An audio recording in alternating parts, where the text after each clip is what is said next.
బయలుదేరి ఇక్కడ చేరి ఉండగా వినువారు మాత్రముగా కాక ప్రతి మాటను ఆలోచించి వారి హృదయములలో ఈ మాటలు పదిలపరుచుకొని తద్వారా మీ కొరకు ఫలించినట్లుగా సహాయం చేయమని యేసుస్వామి వారి ప్రశస్తమైన నామములో ఈ ప్రార్థన అడుగుచున్నాను తండ్రి, ఆమేన్. ప్రియులారా, ఒక 3 వారాల క్రితము నేను మిమ్మల్ని కలుసుకున్నప్పుడు ఒక సందర్భం గురించి మీతో పంచుకోవడం జరిగింది.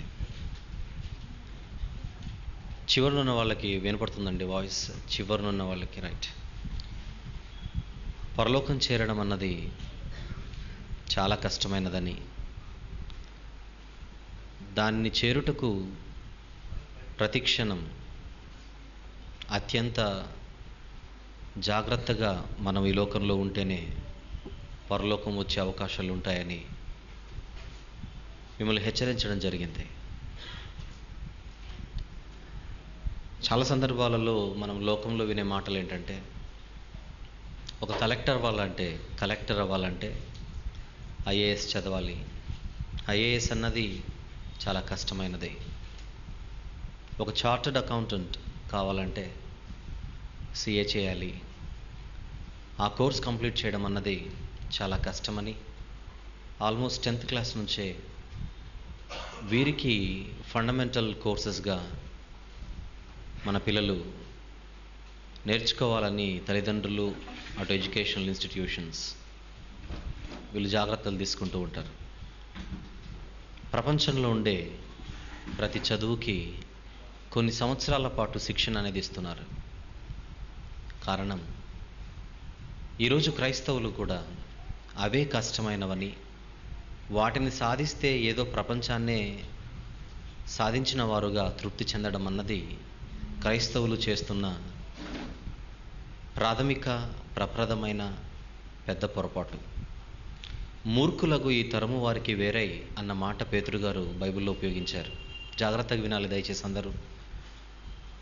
ఇక్కడికి మీరు చాలా దూరం నుంచి వచ్చింది వాక్యం బాగా చెబితే మార్కులు వేసి వెళ్ళడానికి, వెళ్ళిన తర్వాత బాగా వాక్యం అర్థమైంది, బాగా చెప్పారు అని మీరు మాట్లాడుకోవడానికి కాదు. కానీ వినుచున్న ప్రతి మాట మిమ్మల్ని దేవునికి దగ్గర చేయాలి.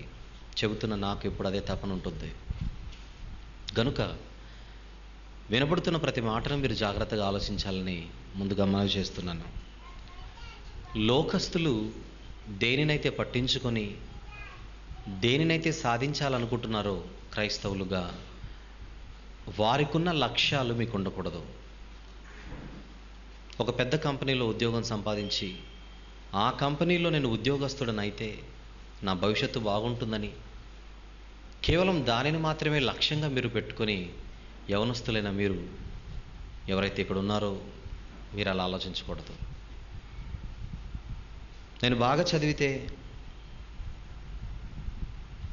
నేను ఒక మంచి జ్ఞానవంతురాలుగా, తెలివివంతురాలుగా చదువులో ఉంటే రేపొద్దున నాకు వివాహమైన తర్వాత అత్తగారింట్లో నాకు మర్యాద బాగుంటుందన్న ఉద్దేశంతో ఆడపిల్లలు ఆలోచించకూడదు.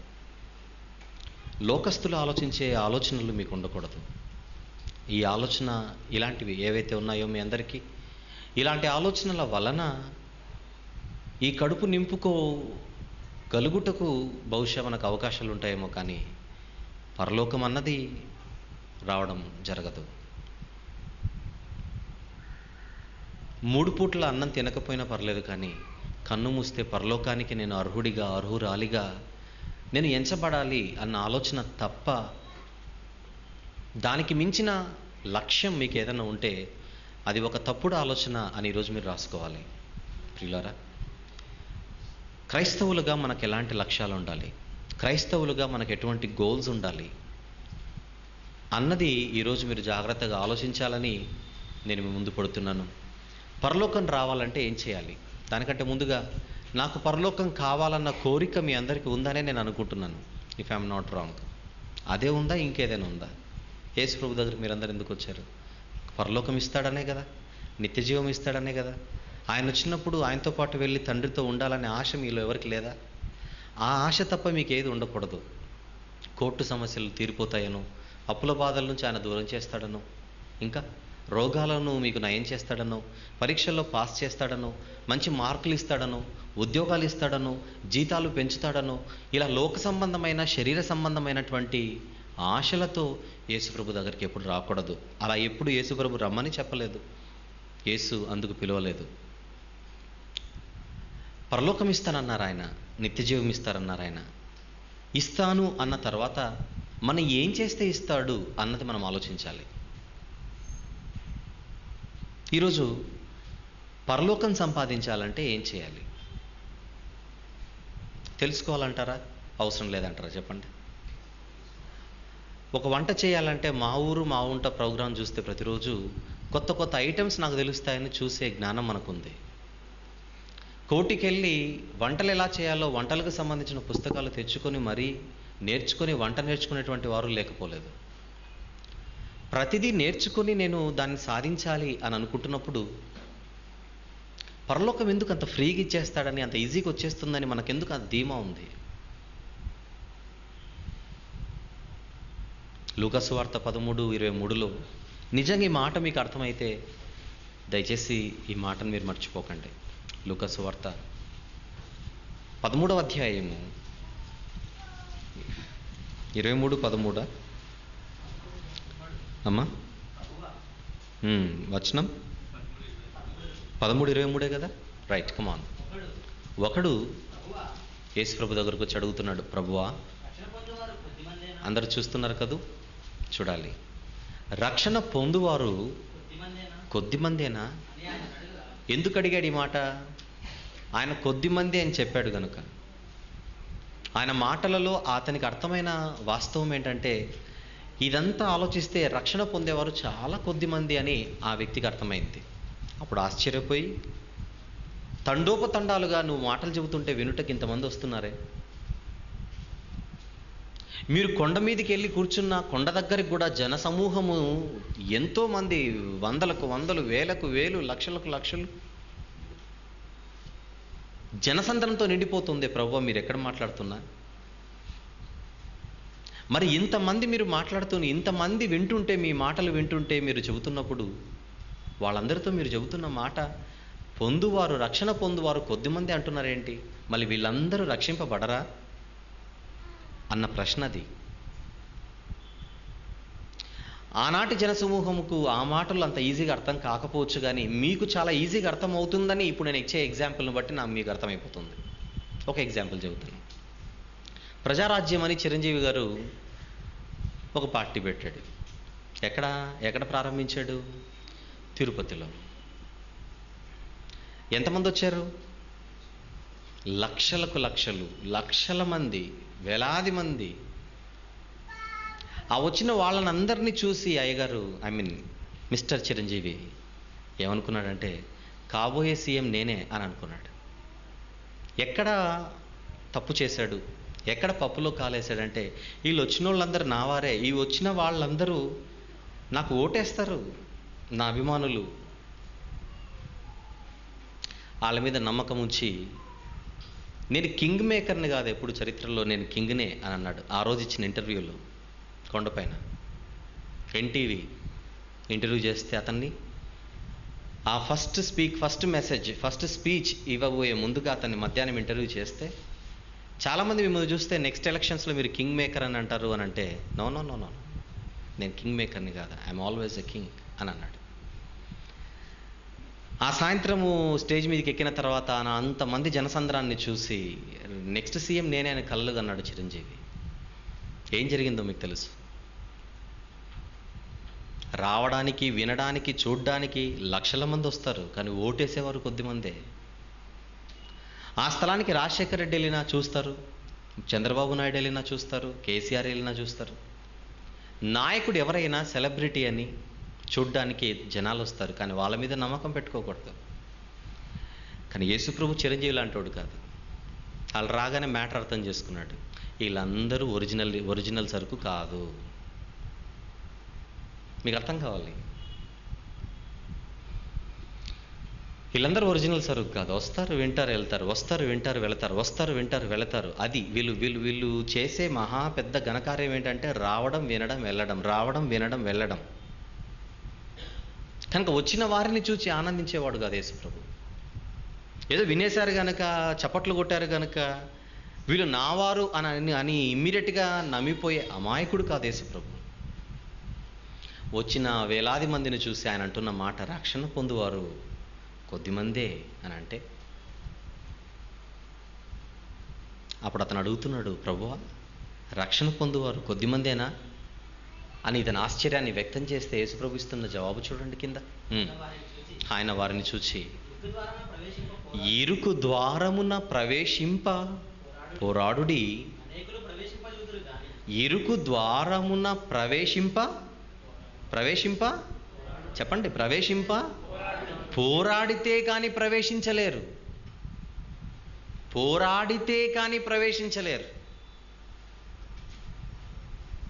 ఇప్పుడు మీరందరూ ఇరుకు ద్వారంలో ఉన్నారా, విశాల మార్గంలో ఉన్నారా చెప్పండి. ఏదో మీ అభిమానం కొద్దీ, మీకున్న ఆత్మాభిమానం కొద్దీ మేము ఇరుకు ద్వారంలో ఉన్నాము అని మీరు అంటే, నేను ఇమ్మీడియట్గా అడిగే ప్రశ్న, ఏం పోరాటం చేసి ఎంటర్ అయ్యారు?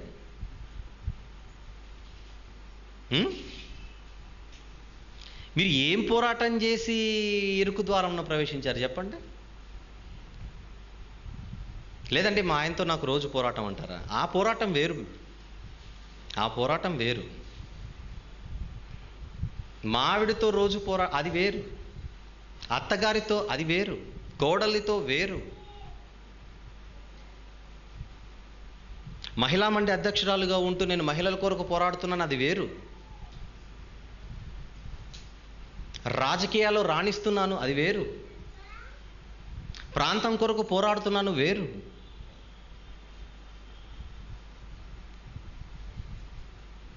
పురుషులందు పుణ్యపురుషులు వేరయా అన్నట్టుగా పోరాటాల యందు చెప్పండి, అసలైన పోరాటం వేరు. అసలైన పోరాటం ఒకటి ఉంది, తెలియాలి. పరలోకం రావాలనే ఆరాటమున్నా, చేయవలసిన పోరాటం నువ్వు చేయకపోతే రాదు పరలోకం. ఇరుకు ద్వారమున ప్రవేశింప పోరాడుడి. ఎప్పుడైనా మీరు దాన్ని ఆలోచించారా చెప్పండి. నెక్స్ట్ ఏమంటున్నాడు చూడండి, బాంబు లాంటి మాట అది. అనేకులు ప్రవేశింపజూతురు కానీ వారి వలన కాదు. ఆ మాట ఎలా అనిపిస్తుంది మీకు? వారి వలన కాదు. మీరందరూ పరిణితి చెందిన వాళ్ళు, అర్థం చేసుకోగలరు కనుక ఒక మాట చెప్పేస్తున్నాను సింపుల్గా. అనేకులు ప్రవేశింపజూతురు కానీ వారి వలన కాదు, రక్షణ పొందువారు కొద్దిమందే అని అన్నాడు. మ్యాటర్ అర్థమైపోయింది కదా మీకు? Very good. ఇప్పుడు ఇక్కడ ఎంతోమంది కూర్చున్నారు. మన దగ్గరకు వద్దాం. మా గురించి కాదు అనుకోకూడదు ఎప్పుడు, అవన్నీ మన గురించే. వాక్యం ఏది చదివినా మన దగ్గర తీసుకొని వచ్చేయాలి. ఇక్కడ ఇంతమంది కూర్చున్నారు. ఏమంటే నా మాట మీద డిపెండ్ అయ్యి చెప్పకండి, యేసుప్రభు అన్న మాట మీద ఆధారపడి నాకు ఒక మాట చెప్పండి. ఇప్పుడు ఇక్కడ కూర్చున్న మీరందరూ పరలోకానికి వెళ్ళిపోతారా చెప్పండి, నాతో సహా మనందరం. మళ్ళీ మీరేమనుకుంటారు, ఇది ఇప్పుడు నేను అడిగిన మాట ఆలోచించగా అలాగైతే నువ్వు వెళ్తావా అని కౌంటర్ వేస్తారు. అందుకే నాతో సహా మనందరం. ఏమంటే ఇక్కడ కూర్చున్న మనందరం పరలోకానికి వెళ్తామా చెప్పండి. ఆ మాటను బట్టి చెప్పాలి. వెళ్తామా? వెళ్ళం. అందరూ వెళ్ళం. మరి ఎవరు వెళ్తారు? మనసులో మాత్రం నేను వెళ్తానన్న గ్యారంటీ మీకుంది.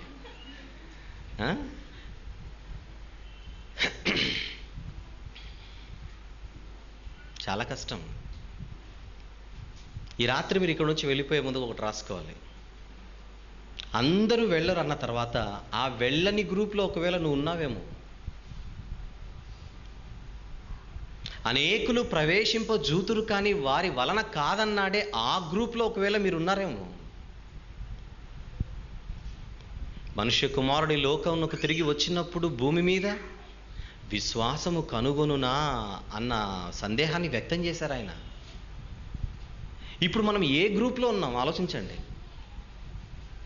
సీరియస్గా. ఇరుకు ద్వారమున ప్రవేశింపగలమా?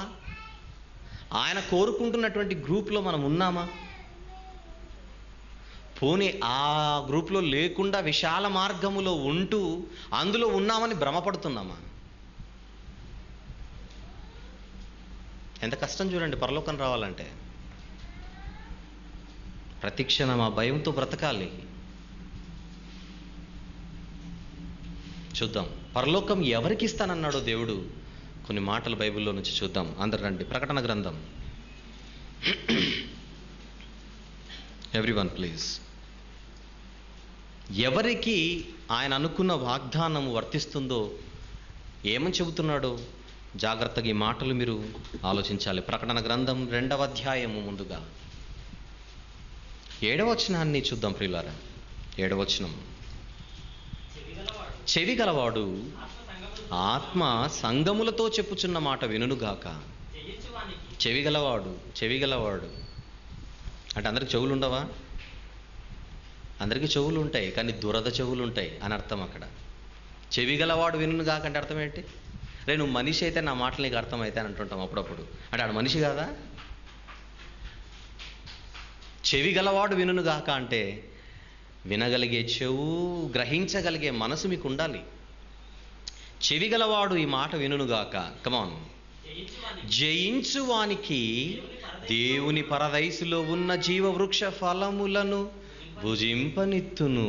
పరదైసుకి వెళ్ళాడంటే ఎక్కడికి వెళ్ళిపోయినట్టు చెప్పండి? ఇక పరలోకానికి వచ్చేసినట్టే, టికెట్ వచ్చేసినట్లే. పరదైసులో ఎంటర్ అయ్యాడంటే పరలోక ప్రాప్తం జరిగినట్లే. Very good. ఎవరికి ఇస్తానన్నాడు పరదైసు? ఎవరికి ఇస్తానంటున్నాడు పరలోకం? జయించువానికి.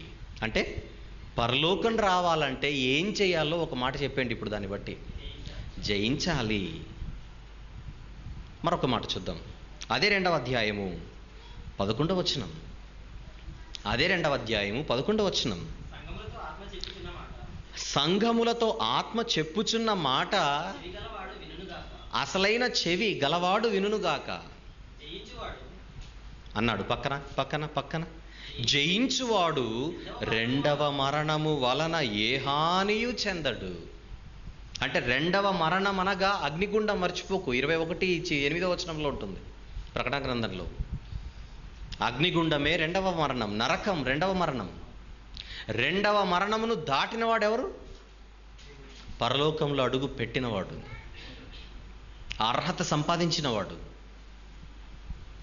అంటే పరదైసులో ఉన్న జీవవృక్ష ఫలములు తినాలన్నా నువ్వు ఒకటి చెయ్యాలి. ఏంటది? జయించాలి. 2వ మరణాన్ని నుంచి నువ్వు తప్పించుకోవాలన్నా నువ్వు ఒకటి చెయ్యాలి. ఏం చేయాలి? జయించాలి. ఇంకా ముందుకెళ్దాం. 17వ వచనం. 17వ వచనం. సంఘములతో ఆత్మ చెప్పుచున్న మాట ఏంటండి? చెవి చెవి చెవి చెవి అని ఇంత రిపీటెడ్గా వస్తుంది. ఆలోచించండి. ఇంకా ముందుకెళ్దాం.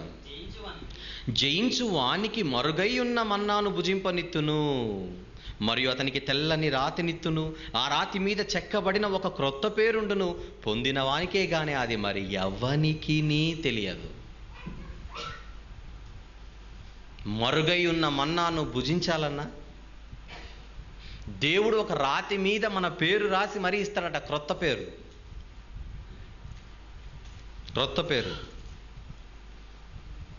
ఆ పేరు రావాలన్నా ఏం చేయాలి? జయించాలి. చెప్పండి. పరదైసులో ఉన్న జీవవృక్ష ఫలములు తినాలన్నా నెక్స్ట్.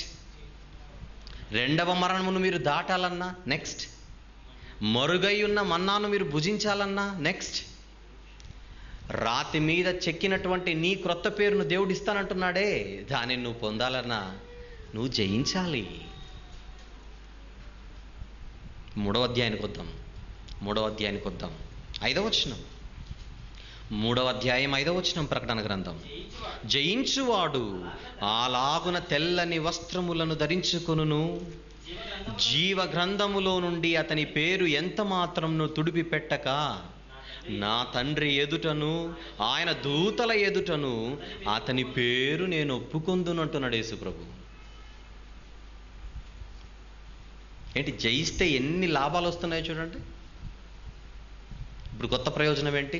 తెల్లని వస్త్రాలు ఇస్తారు. నెక్స్ట్, జీవ గ్రంథంలో నుండి మన పేరు తుడిచిపెట్టబడదు. తర్వాత తండ్రి ఎదుట ఆయన దూతల ఎదుట యేసు ప్రభు మనల్ని శబాష్ బలా మంచి దాసుడా అని ఒప్పుకుంటాడట. ఇవన్నీ జరగాలంటే ఏం చేయాలి? జయించాలి. ఇంకా కిందికి వద్దాం. అదే 3వ అధ్యాయము 12వ వచనం. జయించువానిని నా దేవుని ఆలయములో ఒక స్తంభముగా చేసేదను, అందులో నుండి వాడు ఇక మీదట ఎన్నిటికి వెలుపలికి పోడు, మరియు నా దేవుని పేరును, పరలోకమైన యెరూషలేమును, నా దేవుని పట్టణపు పేరును, నా క్రొత్త పేరును వాని మీద వ్రాసేదను. ఆలోచిస్తే కడుపు నిండిపోతుంది ఈ మాటలు. విప్రో, ఇన్ఫోటెక్, మంచి మంచి కంపెనీస్ కొన్ని పేర్లు చెప్పండి. ఇన్ఫోసిస్, ఇంకా బాగా చెప్తున్నారు అంటే మీకు బాగా తెలుసు ఇవన్నీ. Very good. వాళ్ళు ఒక కార్డు ఇస్తారు మీకు, ఐడి కార్డ్ కదా, ఎంప్లాయీ కార్డు ఇస్తారు. తగిలించుకుంటాడు, టక్ చేస్తాడు, నీట్గా వేస్తాడు, అందరికి కనపడాలి, అందరికి కనపడాలి. అది చూడగానే చూపించేటప్పుడు వీడి ఫీలింగ్, చూసినోడి ఫీలింగ్ ఎలా ఉంటాయంటే అలా ఉంటాయి.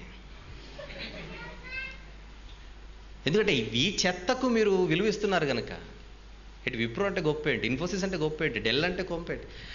4 రాళ్ళు సంపాదించుకొని మీరు ఉద్యోగం చేస్తే ఆ కంపెనీని స్థాపించిన వాడు బాగుపడుతూ కోట్ల డాలర్లు ఖర్చు పెట్టు, కోట్ల డాలర్లు వెనకేసుకుంటూ ధనవంతుడు కావాలని ఆశిస్తున్న సిరికి దాసుడైన దౌర్భాగ్యుడు పెట్టిన ఒక కంపెనీ అది. కాలర్ ఎగిరేయకండి అలాంటి కంపెనీల్లో ఉద్యోగాలు సంపాదించి.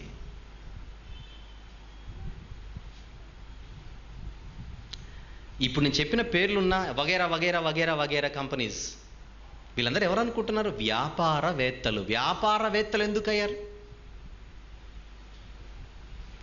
డబ్బు కోసం. డబ్బంటే సిరి. సిరికి దాసుడైన వాడు ఏమంటే, అవునండి మళ్ళీ కడుపు నింపుకోవాలంటే ఏదో ఒకటి చేయాలిగా. కడుపు నింపుకోవడానికి నెలకు ప్రపంచంలో ఎక్కడైనా 10,000 సరిపోతుంది కడుపు నింపుకోవడానికి. ఐఎమ్ రైట్ ఆర్ నాట్ చెప్పండి. రైట్. మరి 10,000 రూపాయలు మాత్రమే సంపాదిస్తున్నారా ఈ యజమానులందరూ? ఎంత సంపాదిస్తున్నారు మీరు చెప్పండి వాస్తవానికి? రోజుకు లక్షలు, రోజుకు కోట్ల రూపాయలు. మళ్ళీ ధనవంతులు రోజు రోజుకి ధనవంతులు అయిపోతున్నారు, పేదవారు మాత్రం పేదవారుగానే బ్రతికేస్తున్నారు. నిజంగా వీళ్ళు సంఘాన్ని, సమాజాన్ని ఉద్ధరించేవారైతే అసలు ప్రపంచంలో పేదరికం ఉండకూడదు. అవినీతి ఎందుకు రోజు రోజుకు పెరిగిపోతుంది?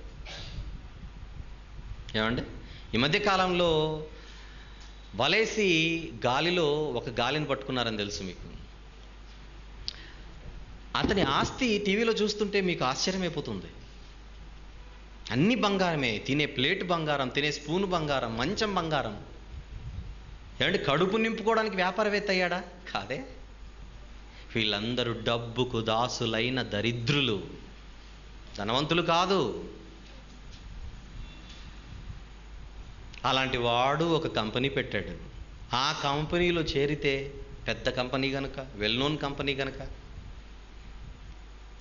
అలాంటి కంపెనీలో ఉద్యోగం సంపాదించారు మీరు, సంపాదిస్తారు మీరు. ఎవరైనా, I'm not speaking about just MNCs గురించి మాట్లాడట్లేదు. మీరు ఎక్కడైనా ఉద్యోగం చేయండి, కానీ ఆ స్థలంలో మీరు ఉద్యోగస్తులు అయ్యారు గనుక సగర్వంగా మీరు ఫీల్ అవ్వకండి.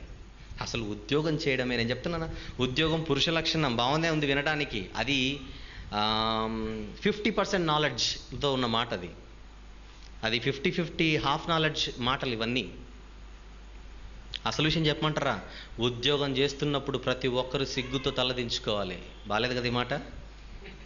నా అంత త్వరగా అర్థం ఎందుకు అవుతుంది మీకు? కాదు, ఎందుకంటే వాస్తవాలు తెలివి కనుక. ఉద్యోగం చేసేటప్పుడు, ఉద్యోగం వచ్చినందుకు కానీ, ఉద్యోగం చేస్తున్నప్పుడు కానీ మీరు గర్వంగా ఫీల్ అవ్వకండి. ఎందుకంటే మన బాబు, మన డాడీ ఆదాము గారు తప్పే చేయకపోయి ఉంటే ఉద్యోగం చేసి కడుపు నింపుకోవాల్సిన గతి మనకు పట్టేది కాదు.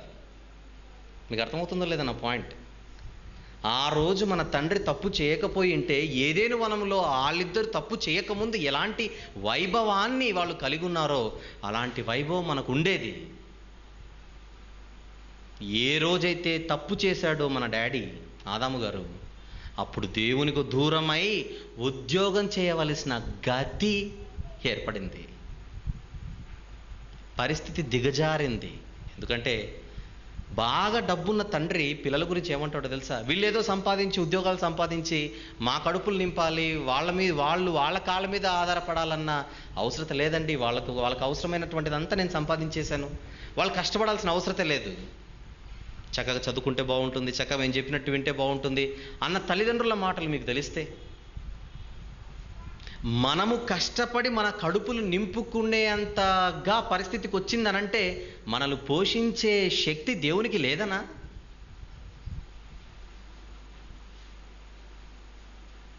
పోషించే స్తోమత ఆయనకు లేదనా?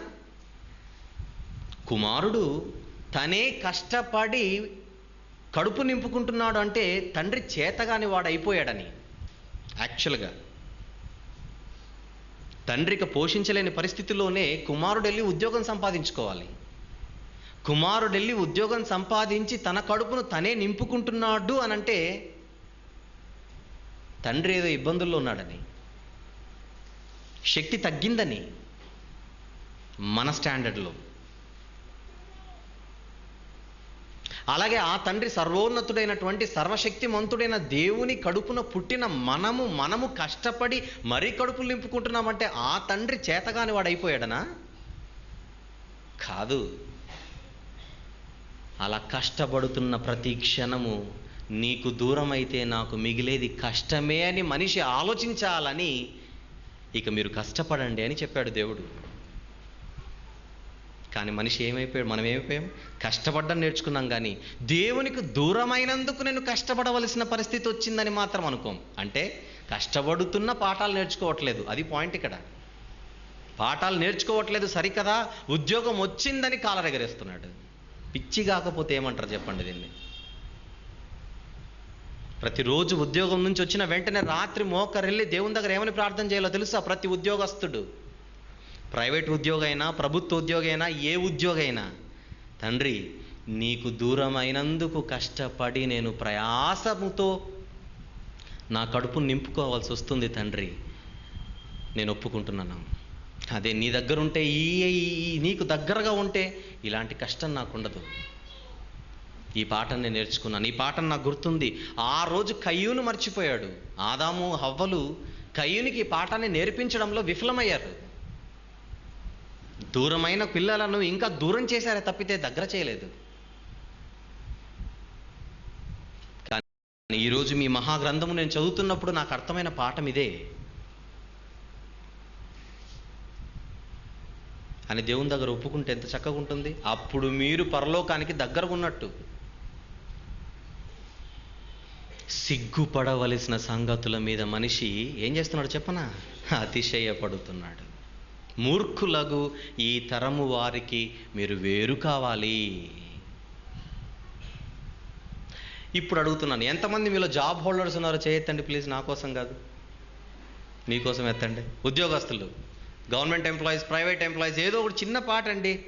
ఉద్యోగస్తులు అంటే చాలామంది పని చేసుకునే వాళ్ళు కూడా, రోజు వేతనాలు, డైలీ వేజ్ వర్కర్స్, ఏమండి శాలరీ ఎంప్లాయీస్, శాలరీ అన్నా వేజెస్ అన్నా అంత ఒకటే. నెలకు మనం తీసుకుంటాం, నెలకు ఒకరు తీసుకుంటారు, రోజుకి ఒకరు తీసుకుంటారు. అల్టిమేట్గా డబ్బులు సంపాదించడానికి పని చేసేవాళ్ళు ఎవరన్నా ఉంటే చేయొద్దండి. ఇప్పుడు ఎత్తారు, very good very good very good very good. ఇలా పని చేస్తున్నప్పుడు ఏ రోజైనా అయ్యో నేను దేవునికి దూరం అయినందుకే మా మా మా జాతికి అంతటికీ గతి పట్టింది, ఆ జాతిలో నేను ఒక నరజాతిలో ఒక నరుణ్ణి మీరు ఎప్పుడైనా అనుకున్నారా చెప్పండి? అనుకున్నారా? అనుకోలేదు. హైదరాబాద్కు వచ్చేసి మంచి ఉద్యోగం సంపాదించానని పొంగిపోతున్నారు కదా.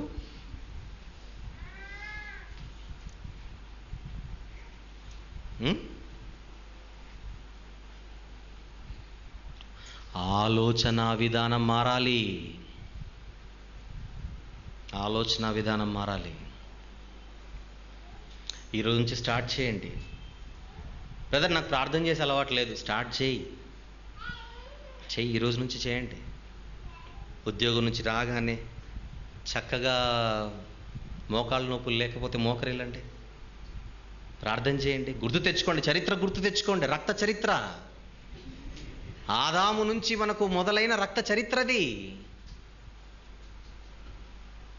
తండ్రి నీకు దూరమైనప్పుడు నీ పిల్లలమైన మాకు కష్టాలని ఎవరు గుర్తించట్లేదు. నాకు అర్థమైపోయింది. మీ జీతం 100, 1000, 10,000, 1,00,000 వద్దు. అది ఏదైనా నువ్వు దేవునికి దూరం అయినందుకే నీకు ఈ గతి పట్టింది. అని గుర్తు తెచ్చుకోవాలి.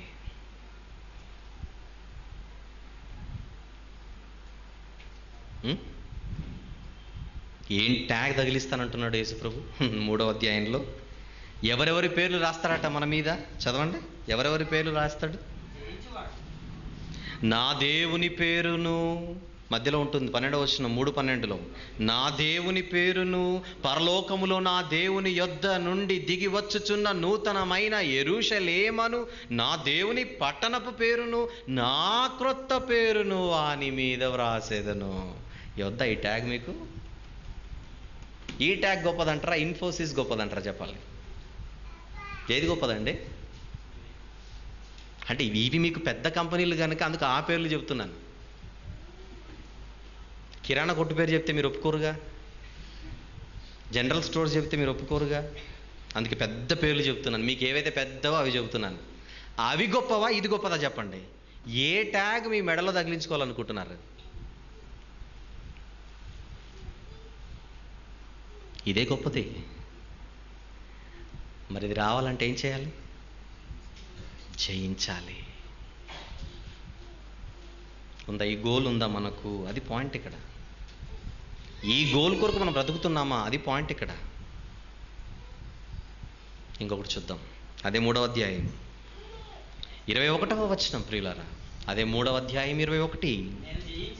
నేను జయించి నా తండ్రితో కూడా ఆయన సింహాసనమునందు కూర్చుండి ఉన్న ప్రకారము జయించువానిని నాతో కూడా నా సింహాసనము నందు కూర్చుండనిచ్చేదను. యేసుప్రభుకు సింహాసనం ఉందా? ఉంది.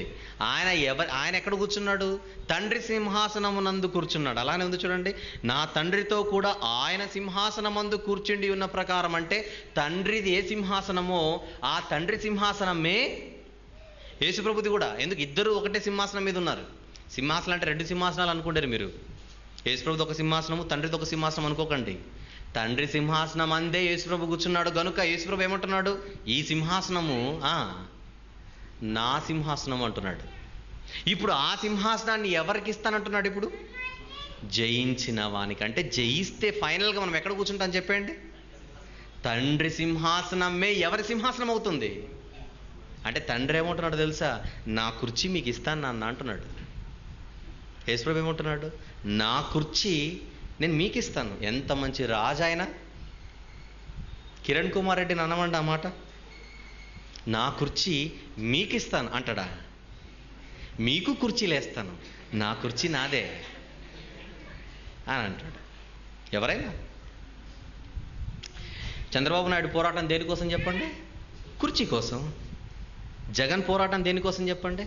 కుర్చీ కోసం. కానీ యేసు ప్రభు, మీకు కుర్చీ అంటే ఇష్టం కాదు? అవును ప్రభువా, నాదే ఇస్తాను వచ్చాయంటే. ఇంత మంచి రాజు ఎక్కడ ఉన్నాడు చెప్పండి? ఇంత మంచి తండ్రి ఉంటే భూమి మీద మీరు చూపించండి. ఇంత మంచి రాజు ఉంటే కూడా చూపించండి, దొరకరు. ఇంత మంచివాడిని పెట్టుకొని ఆయన మాటలు మాత్రం మనం పట్టించుకోవట్లేదు. అది దౌర్భాగ్యం, అది దురదృష్టం. ఏమండి, ఈ మాట చదివిన తర్వాత నాకు ప్రకటన 3:21 చదివిన తర్వాత చచ్చేలోపు ఎలిజిబిలిటీ సంపాదించి చావాలన్న గోల్ పెట్టుకొని బతుకుతున్నానండి. మీరు నమ్ముతారో నమ్మరు? ఏ గోలు? కన్ను మూసిన వెంటనే నేను వెళ్ళి పరదేశంలో ఉండాలి. పరదేశంలో ఉన్నానంటే సింహాసనం వచ్చినట్లే. కానీ అంత ఈజీ జాబ్ కాదు అది. నాకు ఒక విషయం అర్థమైపోయింది. అవన్నీ చేయాలంటే, పరదేశంలో ఉన్న జీవవృక్ష ఫలాలు తినాలంటే, నెక్స్ట్ మరుగై ఉన్న మన్నాను మనము సంపాదించాలంటే, 2వ మరణం నుంచి దాటిపోవాలంటే, ఇంకా రాతి మీద కొత్త పేరున్న రాతి మనకు కావాలంటే, ఇంకా జీవగ్రంథములో నుండి మన పేరు పోకూడదనంటే, తెల్లని వస్త్రములు కావాలంటే, తండ్రి ఎదుట దూతల ఎదుట యేసుప్రభు మనల్ని ఒప్పుకోవాలనుకుంటే ఆ స్థితిలో మనం ఉండాలంటే, మనకు తగిలించే ట్యాగ్ ఒకటి ఉంది. తండ్రి పేరు మనకు ఉంటుందట, యేసుప్రభు పేరు ఉంటుందట, ఆ పరలోకపు పేరే మనకి ఇస్తానన్నాడు. ఇవన్నిటికీ తర్వాత ఆ సింహాసనమందు ఆయనతో కూడా కూర్చుండేటువంటి భాగ్యం, ఘనత, ఇవన్నీ నాకు దక్కాలి అన్న ఏకైక కోరిక ఉందండి. ఏకైక కోరిక ఉందండి.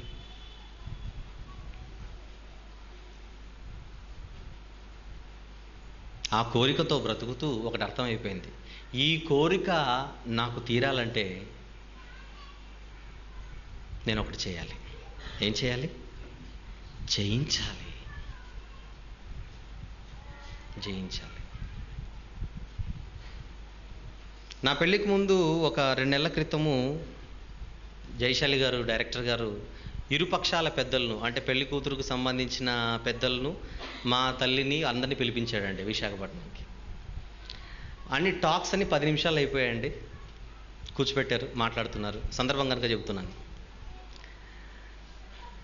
జనరల్ టాక్స్ అయిపోయిన తర్వాత, నాయన ఇంకేమైనా నీకు సమస్యలు ఉన్నాయేమో చెప్పు అని అడిగారు.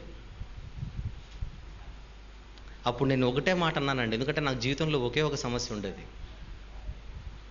నేను అన్న మాట ఏదో పెళ్లి కూతురు కూడా ఇక్కడే ఉంది అంటే అబద్ధం చెప్తున్నానని మీరు అనుకోకుండా ఒకటే ఒక మాట అన్నాను, నాకు ఒకే ఒక సమస్య జీవితంలో ఉంటుంది డాడీ.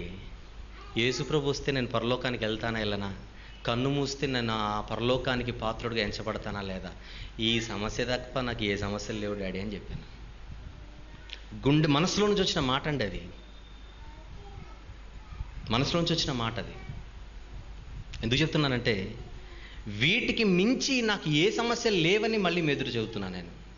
లోకంలో ఉన్న సమస్యలు ఏవైతే ఉన్నాయో అసలు సమస్యలే కాదు, చులకని వంటి క్షణమాత్రం ఉండు, చెప్పండి, చులకని వంటి శ్రమలు. ఆ శ్రమలను మీరు శ్రమలుగా అనుకోకండి, ఎందుకంటే అసలైన శ్రమలు చచ్చిన తర్వాత వస్తాయి. అది అర్థం కావట్లేదు.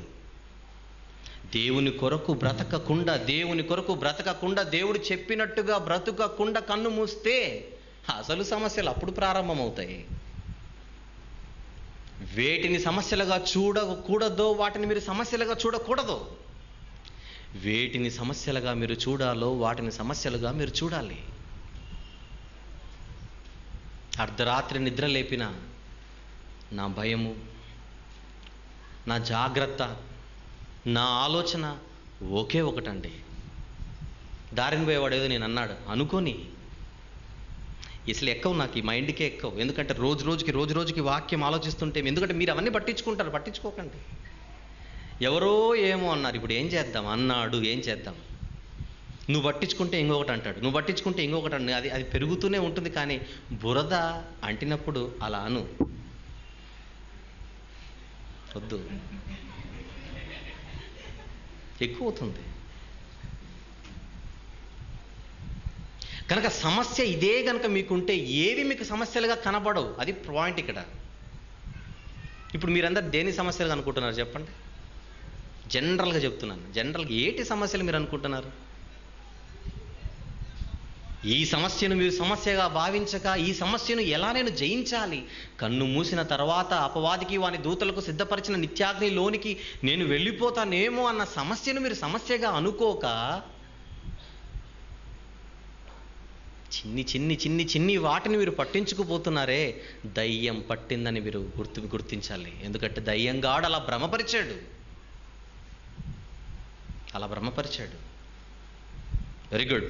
జయించాలి, అంతవరకు బాగానే ఉంది. 2 విషయాలు ఇప్పుడు మీకు చెప్పాను. ఒకటి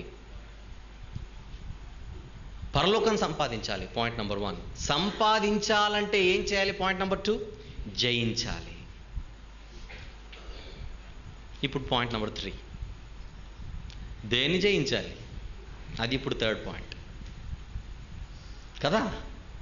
ఇప్పుడు జయించాలి ఆమెను అన్నాను అనుకోండి, అందరూ వచ్చి నిలబడతారు అక్కడ క్యూలో. ఏమని అడుగుతారు నన్ను చెప్పండి? దేన్ని జయించాలి. దానికి అలా మీరు నన్ను అడగకూడదంటే మీకు క్లారిటీ ఇవ్వాలి. ఓకే, దేన్ని జయించాలంటే నేను యేసుప్రభుని పట్టేసుకున్నాను. ప్రభువా దేన్ని జయించాలి, ప్రభువా జయించాలనే 2వ అధ్యాయం నుంచి 3వ అధ్యాయం వరకు జయించాలనే నేను కూడా చదువుతున్నాను మీలాగే. ఇప్పుడు యేసుప్రభుని అడుగుదాం, ఏం జయించాలి ప్రభువా అని అంటే 21వ వచనంలో 3వ అధ్యాయంలో ఒక చక్కని క్లూ ఇచ్చాడు. నేను జయించిన ప్రకారము అన్నాడా లేదా చూడండి. అక్కడ అన్నాడు. అంటే యేసుప్రభు కూడా ఏం చేసి వెళ్ళిపోయాడు చెప్పండి, పరలోకానికి జయించాడు. ఇప్పుడు యేసుప్రభుని అడుగుదాం, నువ్వు జయించావు కదా, దేన్ని జయించావు? ఇప్పుడు యేసుప్రభు దేన్ని జయించింటే మనం కూడా దాన్నే జయించాలి. ఇప్పుడు యేసుప్రభు దేన్ని జయించానని చెబితే మనం కూడా దాన్నే జయించాలి. Yes or no? Very good. ఇప్పుడు యేసు ప్రభు దేన్నైనా జయించాడా? చూద్దాం, బైబిల్లోనికి వెళ్ళిపోదాం. ప్రకటన గ్రంథం రాసినటువంటి ఆయన యోహాను గారు, ఆయన ఒక సువార్త కూడా రాశారు. అక్కడికి వెళ్ళిపోదాం. యోహాను సువార్త 16వ అధ్యాయము. యోహాను సువార్త 16వ అధ్యాయము.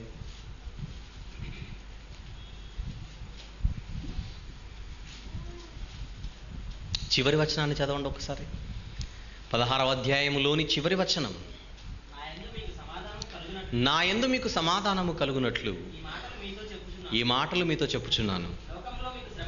లోకములో మీకు శ్రమ కలుగును, కానీ దానిని మీరు శ్రమగా అనుకోకండి. ధైర్యం తెచ్చుకోండి అంటే పాయింట్ ఏంటి? లోకములో మీకు శ్రమ కలుగును, కానీ ఆ శ్రమను మీరు శ్రమగా భావించక ధైర్యంగా ఉండండి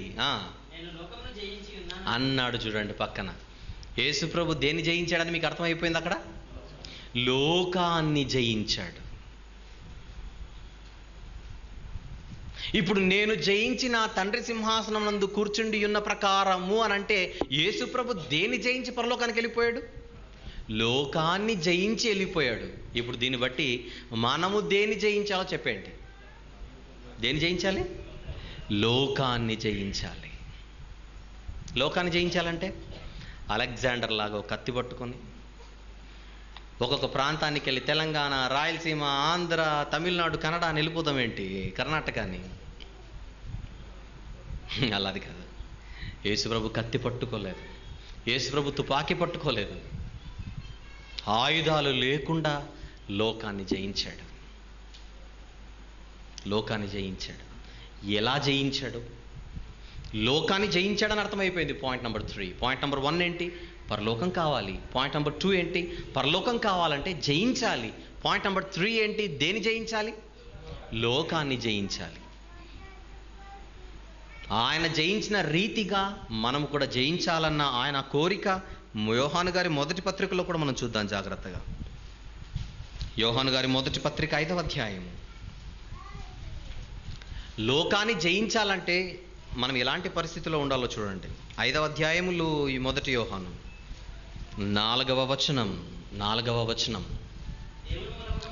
దేవుని మూలముగా పుట్టిన వారందరూ లోకమును జయించుదురు. లోకమును జయించిన విజయము మన విశ్వాసమే. అంటే లోకాన్ని జయించాలంటే మనం ఎవరి మూలముగా పుట్టిన వారమై ఉండాలి చెప్పండి? దేవుని మూలముగా పుట్టిన వారమై ఉండాలి. అంటే దేవుని సంబంధులమై ఉండాలి. దేవుని సంబంధులు మాత్రమే లోకాన్ని జయించగలరు. దేవుని సంబంధులు మాత్రమే లోకాన్ని జయించగలరు. అపవాది సంబంధులు కాదు, దేవుని సంబంధులు లోకాన్ని జయిస్తారు. ఇప్పుడు లోకాన్ని జయించాలంటే దేన్ని జయించాలి? లోకంలో దేనిని జయించాలి? ఒక ప్రాంతాన్న ఆలోచిద్దాం. లోకాన్ని జయించడం అంటే దేన్ని జయించాలి? 4వ పాయింట్కి వెళ్ళిపోతున్నాను.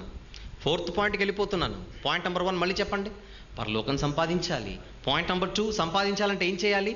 జయించాలి. పాయింట్ నెంబర్ 3 దేన్ని జయించాలి? లోకాన్ని జయించాలి. ఇప్పుడు పాయింట్ నెంబర్ 4 లోకాన్ని జయించాలని 3rd పాయింట్లో అర్థమైపోయింది. కానీ లోకంలో దేన్ని జయించాలి? ఒక వ్యక్తిన, ఒక స్థలాన్న దేన్ని జయించాలి తెలియాలిగా. అదే ఒక 3 వారాల కిందట మీ ముందు పెట్టాను. అన్నిటికంటే మిమ్మల్ని మోసం చేసేది ఒకటి ఉంది, దాన్ని జయించాలి.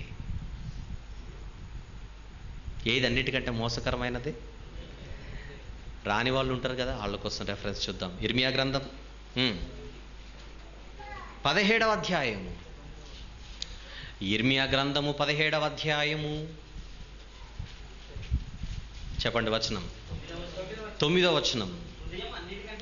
హృదయము అన్నిటికంటే మోసకరమైనది, అది ఘోరమైన వ్యాధి కలది, దీనిని గ్రహించగలవాడు ఎవడు?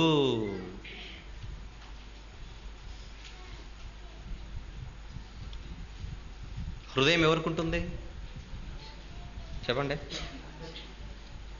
అందరికి ఉంటుంది. అందరికీ ఉంటుంది. ఇప్పుడు ఎవరి హృదయం మోసకరమైనది చెప్పండి? అందరిది అంటున్నారు కానీ నాదని ఒప్పుకోవట్లేదు. చూడండి మీరు, అంటే ఇక్కడ కూడా ఇజ్జతేనా? క్యా ఏ ఇజ్జత్ కా సవాల్ అయి క్యా నయేనా? మన హృదయం చెప్పండి అందరు, నా హృదయం మోసకరమైందనండి.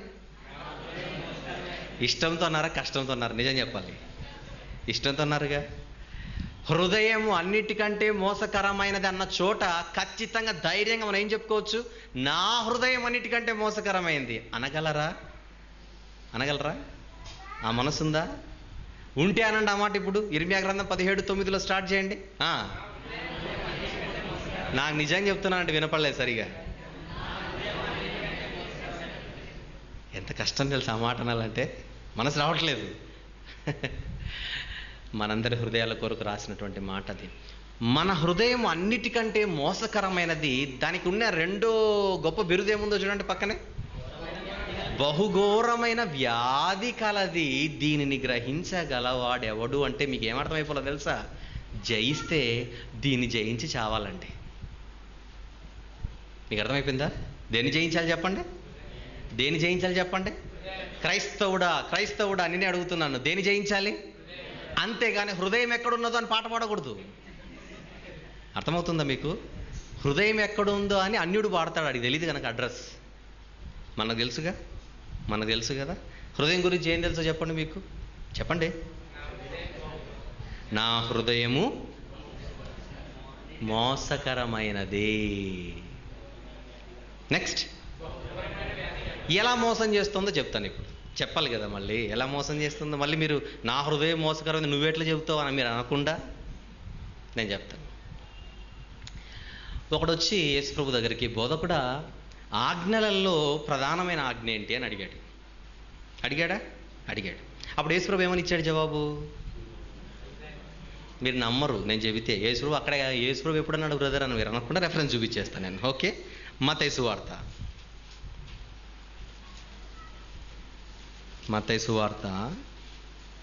22వ అధ్యాయం 36వ వచనం.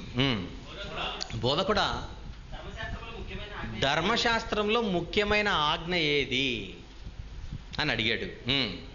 అందుకు ఆయన, వెరీ గుడ్, నీ పూర్ణ హృదయముతోనూ, నీ పూర్ణ ఆత్మతోనూ, నీ పూర్ణ మనసుతోనూ నీ దేవుడైన ప్రభువును ప్రేమించాలి అని ఉంది.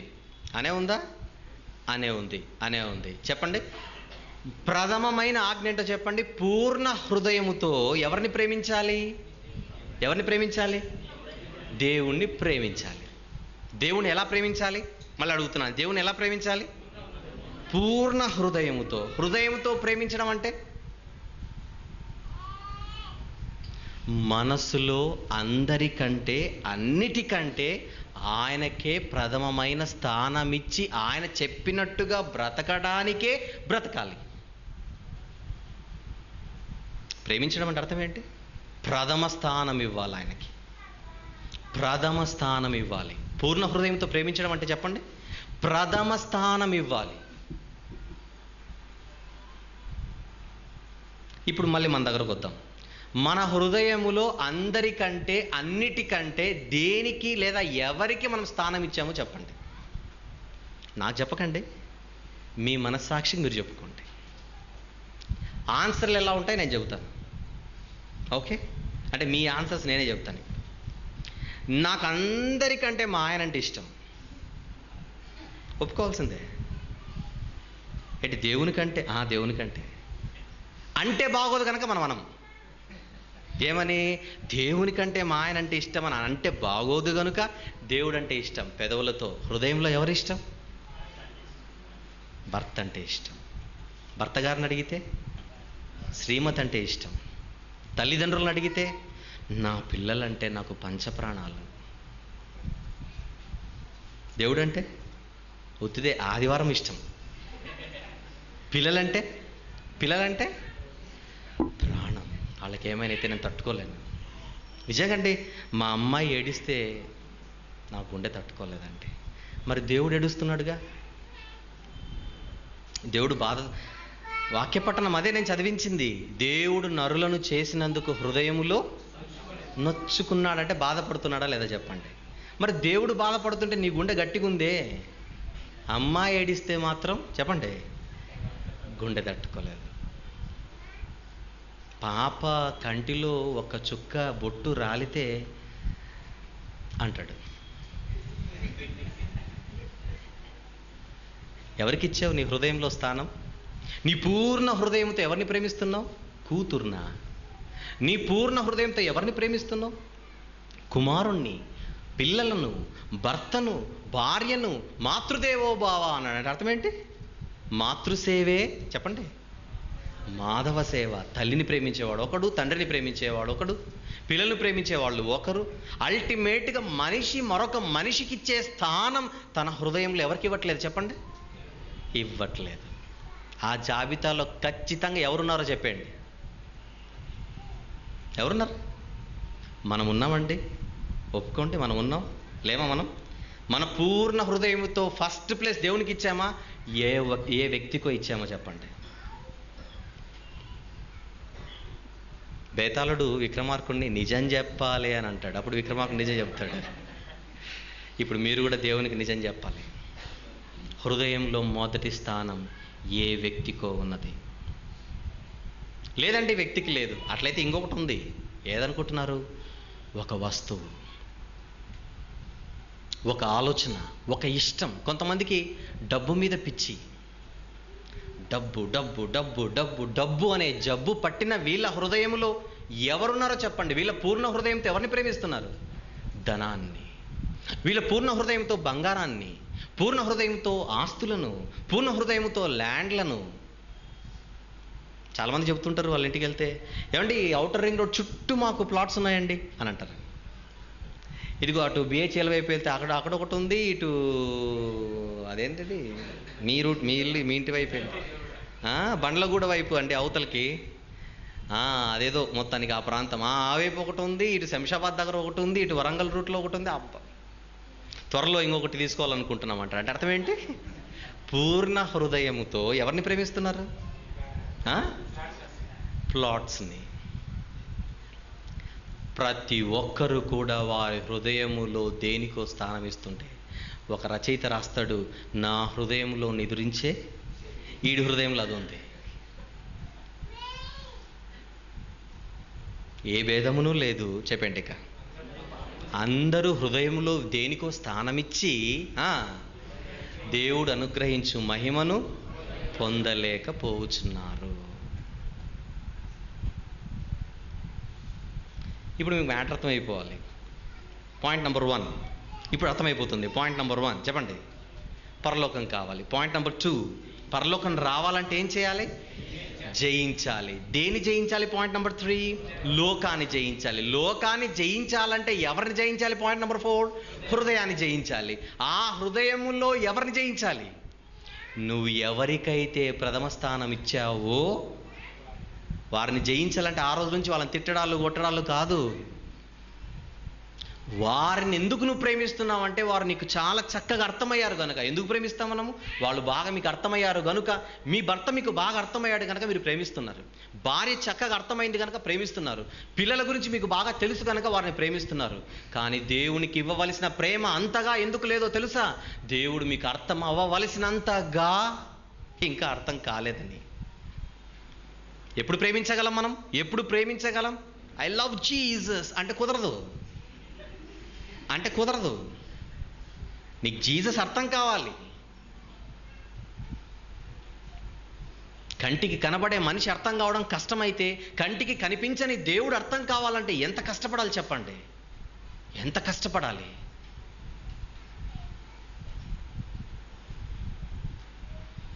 ఈ 66 పుస్తకాల మహావేద గ్రంథములో మీరు తపస్సు చేస్తే తప్ప దేవుడు అర్థం కాడు. ఆయన బాధ, ఆయన కోరిక, ఆయన ఆశ, ఆయన ఆశయం అవన్నీ మనకు తెలియకపోతే, ఆయన మన కొరకు ఎంత కాలంగా ఆలోచించాడో, మన కొరకు ఎన్ని అడగకుండానే చేశాడో, ఏమి ఇవ్వాలని ఆయన కోరుకుంటున్నాడో, ఇప్పుడు ఆయన తండ్రి దేవుడు, మన దేవుడు పరలోకంలో ఏం చేస్తున్నాడో ఇవన్నీ మనకు అర్థం కాకపోతే అనుక్షణం మన గురించి మనుక్షణం మన గురించి ఆలోచించే ఆయన మనకు అర్థం కావాలంటే అనుక్షణం ఆయన గురించి మనం ఆలోచించాలి.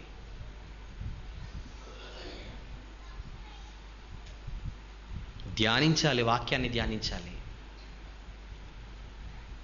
హృదయాన్ని జయించాలంటే ఒక చిన్న ముక్కను చెప్పాను అంతే, కానీ హృదయానికి ఎన్ని జబ్బులు పట్టాయో తెలుసా? ఈ హృదయంలో ఒకటే కాదండి, హృదయం బహుఘోరమైన వ్యాధి అన్నాడు ఆయన.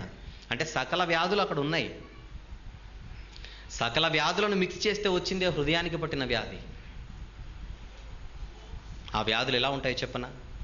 క్యాన్సర్ లాంటిది కాదది, ఎయిడ్స్ లాంటిది కాదది, హెపటైటిస్ బి లాంటిది కాదది, జ్వరము కాదు, దగ్గు కాదు, ఇలాంటిది కాదు.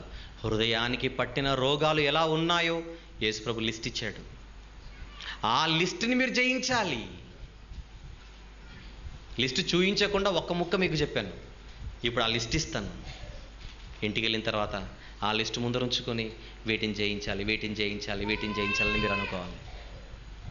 ఓకే, ఇవ్వమంటారా? నెక్స్ట్ టైం వచ్చినప్పుడు ఇవ్వమంటారా? Very good. మార్కు సువార్త 7వ అధ్యాయం. మార్కు సువార్త 7వ అధ్యాయం 21.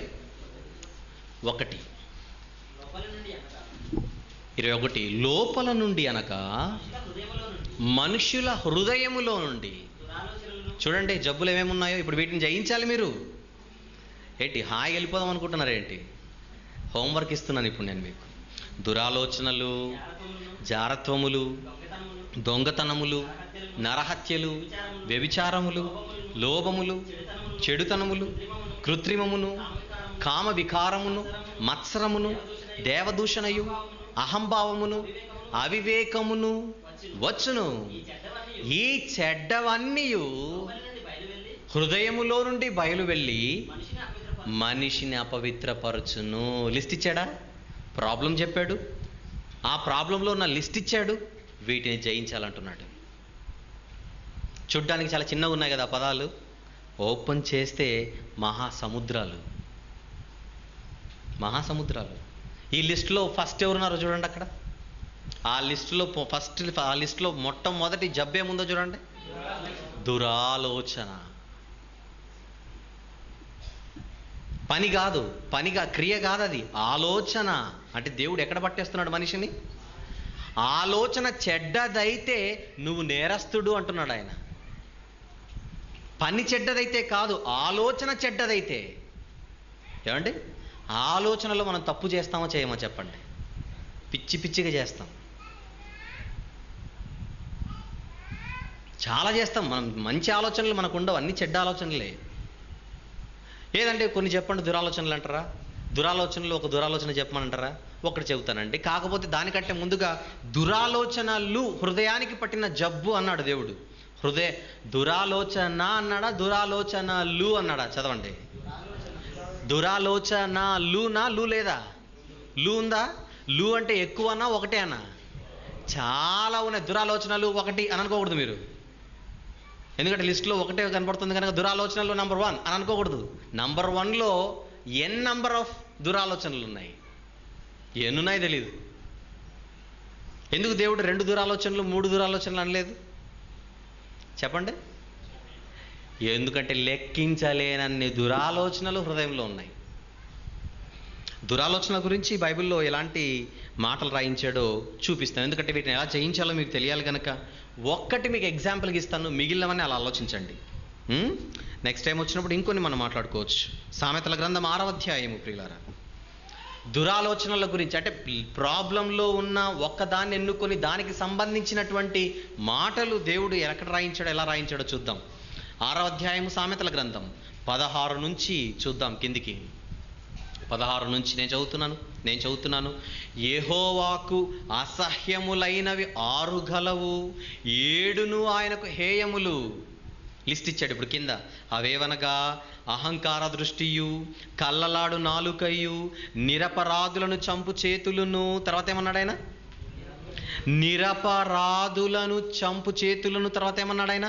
దుర్యోచనలు యోచించు హృదయం అంటే ఆయనకు అసహ్యం. దురాలోచనలంటే ఆయనకు చెప్పండి అసహ్యం, హేయం. మరొక మాట చూద్దాం. అదే సామెతల గ్రంథం 15వ అధ్యాయం, అదే సామెతల గ్రంథం 15వ అధ్యాయం 26వ వచనము చూడండి. 26 చూడండి, ఏముంది? దురాలోచనలు యెహోవాకు హేయములు. ఏమంటే దురాలోచనల గురించి ఎలాంటి జాగ్రత్తలు చెప్పాడు యేసు ప్రభు చెప్పాడు 7వ అధ్యాయం మార్కు సువార్తలో. ఏమని? దురాలోచనలన్నీ హృదయంలో నుంచి వచ్చి మనిషిని అపవిత్రపరుస్తాయి. ఇవి దేవునికి అసహ్యమని సామెతల గ్రంథంలో దేవుడు మన కొరకు రాయించాడు. ఒకవేళ దురాలోచనలు ఉంటే దేవుడు మనల్ని ఎలా పరిగణిస్తాడో కూడా మీరు చూడాలి. మరి జాగ్రత్త తెలియకపోతే ఎలా అండి? చూద్దాం. 12వ అధ్యాయము సామెతల గ్రంథం. చాలా ఇంపార్టెంట్ రెఫరెన్స్ ఇది, వెరీ ఇంపార్టెంట్ రెఫరెన్స్ ఇది. అందరూ చక్కగా రాసుకొని మీరు ప్రతిరోజు దీన్ని చూడాలి. ఓకే, సామెతల గ్రంథం 12వ అధ్యాయము 2వ వచనములోని 2వ మాటను మీరు చూడండి. 2వ వచనములోని 2వ మాట, దురాలోచనలు గలవాడు నేరస్తుడని ఆయన తీర్పు తీర్చును. నేరస్తుని ఇంగ్లీష్లో ఏమంటారు చెప్పండి? చెప్పరా? నేనే చెప్తాను. క్రిమినల్. ఎవరిని క్రిమినల్ అంటున్నాడు దేవుడు చెప్పండి? దురాలోచనలు గలవారిని ఆయన క్రిమినల్స్ అంటున్నాడు.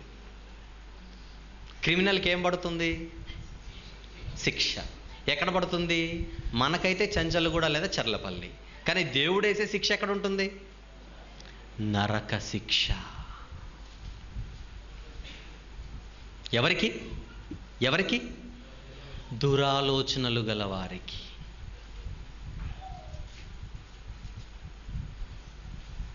దురాలోచనలు అంటే ఒకటి చెబుతానన్నానుగా, ఒకటి చెబుతాను. దీన్ని బట్టి మనం ఎవరో మీకు తెలిసిపోతుంది ఇప్పుడు, మంచోళ్ళ క్రిమినల్సా అని.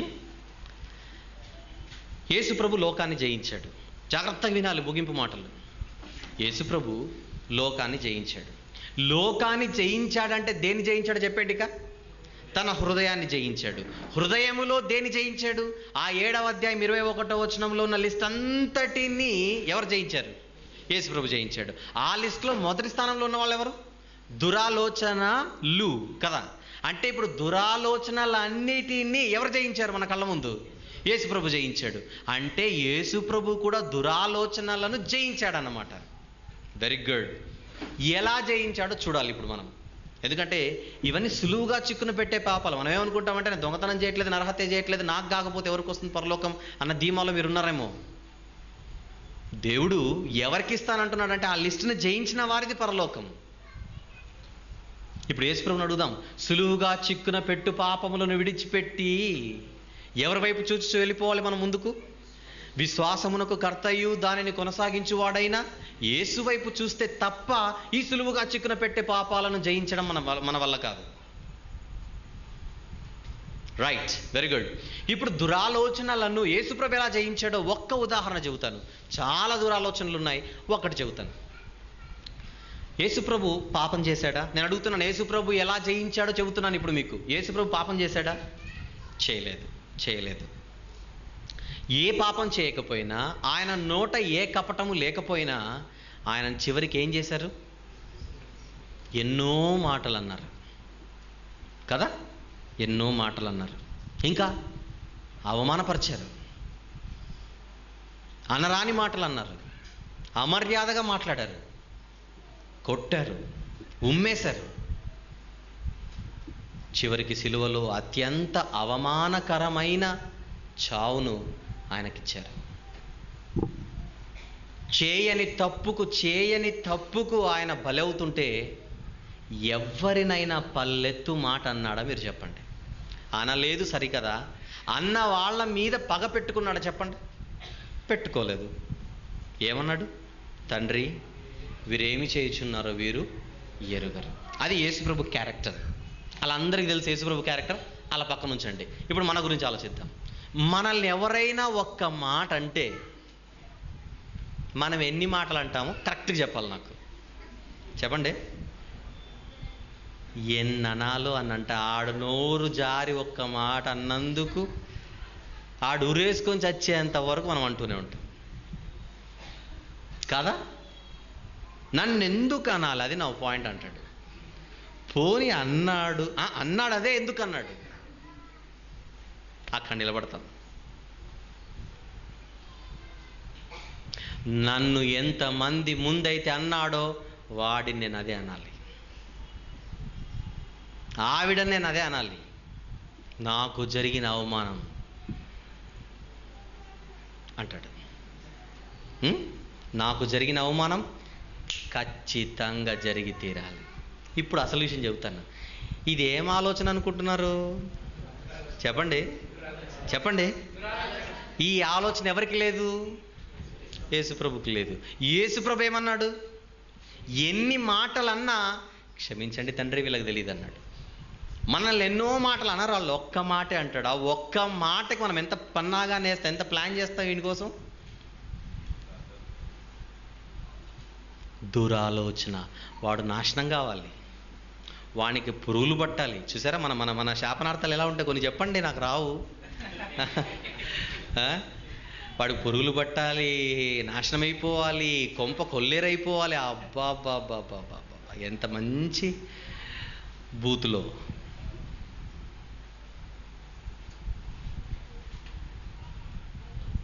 నిన్ను అన్న వారి నాశనాన్ని నువ్వు కోరుకుంటున్నావే నీ మనసులో. వస్తున్నాను పాయింట్ దగ్గరికి. నిన్ను అవమానపరిచిన వారిని, నిన్ను ఒక మాట అన్న వారిని, నిన్ను బాధ పెట్టిన వారి నాశనాన్ని నువ్వు కోరుకుంటున్నావే మనసులో. మొదట ఆలోచన ఒక దురాలోచన. ఏమండి ఈ బలహీనత ఉందా లేదా చెప్పండి, మనకే ఉందా? మిమ్మల్ని బాధ పెట్టిన వారి నాశనాన్ని మీరు కోరుకుంటారా కోరుకోరా చెప్పండి. మీకు ఎలాంటి గతి పట్టిందో వాళ్ళకి అంతకంటే డబల్ గతి పట్టాలని మీరు మంచిగా కోరుకుంటారా కోరుకోరా చెప్పండి. ఓ చక్కగా కోరుకుంటారు. ఇప్పుడు బైబిల్ ప్రకారంగా మీరు ఎవరో చెప్పండి, చెప్పండి, చెప్పండి. క్రిమినల్స్. నేనన్నా దేవుడు అన్నాడా? దేవుడు అన్నాడు. క్రిమినల్స్కి ఏం రాదు చెప్పేయండి ఇక హాయిగా. ఏం రాదు? పరలోకం రాదు. ఇప్పుడు నాకు పరలోకం వస్తుందని వాళ్ళు ఎవరన్నా చేయొద్దండి. ఎవరు ఎత్తట్లేదంటే అందరికీ బలహీనత ఉందనే అర్థం. ఇప్పుడు చెప్పాలి, లోకాన్ని జయించి మీరు పరలోకంలో తండ్రి సింహాసనం ముందు కూర్చోవాలంటే ఏం చేయాలి? ముందు ఆ బలహీనతను జయించండి. ఈ రోజు నుంచి స్టార్ట్ చేయండి. రేపటి నుంచి స్టార్ట్ చేద్దామంటే ఈ రాత్రి పోతే పరిస్థితి ఏంటి? గనుక ఈ క్షణము నుంచే నీ మనసులో ఎవరి మీదైతే నీకు పగ ఉన్నదో, నీ మనసులో ఎవరి మీదైతే నీవు వారి నాశనాన్ని కోరుకుంటున్నావో, నీకు జరిగిన గతి నీకు వారికి పట్టాలని నువ్వు కోరుకుంటున్నావో, ఆ తలంపును ఈ క్షణమే నువ్వు సమాధి చెయ్యాలి. చెయ్యవా? సమాధి అయిపోతారు. మరి జయించాలి, జయించాలి, జయించాలి. దేన్ని జయించాలి? ఇస్తున్నాను, మళ్ళీ బాధపడకూడదు. మీరు జయించాలి. ఇప్పుడు ఇంకో విషయం చెప్తాను, ఎందుకంటే మనకు తెలివి ఎక్కువ ఉంటుంది కనుక. రైట్, ఈరోజు ఈ క్షణం నుంచి అందరూ ఈ బలహీనతను జయించాలి. జయిస్తారా జయించరా? ట్రై చేయండి, ప్రయత్నించండి. ప్రయత్నిస్తే తప్పులేదుగా, ప్రయత్నిస్తే తప్పులేదు. ఒక ఆయన అన్నాడు మంచి మాట, ప్రయత్నిస్తే వచ్చేది విద్య, ప్రయత్నించకుండానే వచ్చేది నిద్ర అని అన్నాడు. కనుక మీరు ప్రయత్నించండి. అది ఎలా కుదురుతుంది బ్రదర్ అంటే ప్రయత్నించండి. మరి ఎవరి కోసం? క్రీస్తు కూడా మీ కొరకు బాధపడి మీరు తన అడుగు జాడల యందు నడుచుకొనున్నట్లు మాదిరి ఉంచిపోయాను. ఆయన ఏ పాపము చేయలేదు, ఆయన నోట ఏ కపటము లేదు, ఆయన దూషింపబడియు బదులు దూషించలేదు. ఆ క్యారెక్టర్ మనలోకి రావాలి. నిన్ను బాధ పెడుతున్న వారు, నేను ఏ తప్పు చేయలేదు బ్రదర్, నేను అతనికి అన్యాయమే చేయలేదు, కానీ నన్ను అన్నాడు అంటాడు. నా నామము నిమిత్తం మీరు సకల జనుల చేత ద్వేషింపబడుదురు. మేలు చేసి మీరు కీడును అనుభవించినప్పుడు మీరు సహించిన ఎడల అది దేవునికి హితమగును. ఇందు నిమిత్తమై మీరు పిలువబడితేరని ఉంటుంది బైబిల్లో. కనుక ఒక్క దురాలోచన చెబుతున్నాను మీకు. మిమ్మల్ని బాధ పెట్టు వారి నాశనాన్ని కలలో కూడా మీరు కోరుకోకూడదు. కోరుకున్నారా మీరు నేరస్తులని దేవుడు తీర్పు తీరుస్తాడు. జాగ్రత్త. జయించరా? దీన్ని జయించాలి. ఇప్పుడు ఇంకొక చిన్న ఎందుకంటే దుష్టుడు చాలా తెలివైనవాడు, మిమ్మల్ని అలా మెలికేస్తాడు. దాన్ని మీరు ఈరోజు జయించారు అనుకుందాం కొద్దిసేపు, జయించారు అని అనుకుందాం కొద్దిసేపు. మిమ్మల్ని ఎక్కడ వాడు దెబ్బతీస్తాడో చెబుతున్నాను. రెండవ దురాలోచన. మీరైతే వాడి నాశనం కోరుకోలేదు, వాడి నాశనానికి మీరు ఏ ప్లాన్లు వేయలేదు, కానీ వాడు నాశనం అయిపోయాడు అనుకుందాం. సిచ్యువేషన్ నెంబర్ 2 చెప్తున్నాను ఇప్పుడు మీకు ప్రాక్టికల్గా. మీరు వాడిని నాశనం చేయాలని కోరుకోలేదు, వానికి నాశనాన్ని తలపెట్టలేదు, అసలు మీరు ఏ హాని వారికి చేయలేదు, కానీ వాడు నాశనం అయ్యాడు. ఆడు పడిపోయాడు, ఆడికి దెబ్బ పడింది. అప్పుడు సహజంగా మనం ఎలా ఫీల్ అవుతామో చెప్పండి చెప్పండి. దేవుడు గుడ్డోడు కాదు బ్రదర్. అబ్బా ఎంత మంచి మాటో. నేనేమనలేదు, కానీ ఆయన నా యథార్థమైన మనసును ఆయన చూశాడు. అందుకే దేవుడే వాడిని శిక్షించాడు. కావాల్సిందే. ఆయన అనుకుంటామా లేదా చెప్పండి చెప్పండి. Very good. అలా మీరు అమాయకంగా అనుకోకూడదని మీకోసం ఒక అద్భుతమైన రెఫరెన్స్ దాచిపెట్టాను, ఇచ్చి ముగిస్తాను. చూపించమంటారా తర్వాత చూపించమంటారా? చూపిస్తాను. మీరు వద్దన్నా నేను చూపిస్తాను, ఓకే? ఎందుకంటే నేను లెక్క చెప్పాలి. నువ్వు ఎందుకు చూపించలేదురా అని అడుగుతాడు నన్ను దేవుడు. వాళ్ళు నిద్రలో ఉన్నారు దేవుడా అని అంటే నన్ను కొడతాడు. గనుక ఖచ్చితంగా చూయించే వెళ్తాను. సామెతల గ్రంథంకి వచ్చేయండి అందరూ ప్లీజ్, మీకోసమే. 24వ అధ్యాయము, దురాలోచన నెంబర్ 2 ఇది. సామెతల గ్రంథం 24వ అధ్యాయము 17వ వచనం. అందరూ చూస్తున్నారా? ఎవరైనా చూడట్లేదా? చూడాలి, రైట్?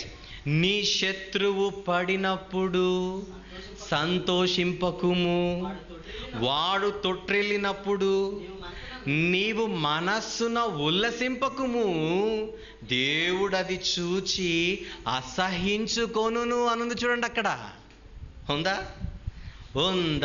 ఉంది. Very good. ఏముంది అక్కడ? నీ శత్రువు పడినప్పుడు నువ్వేం చేయాలి?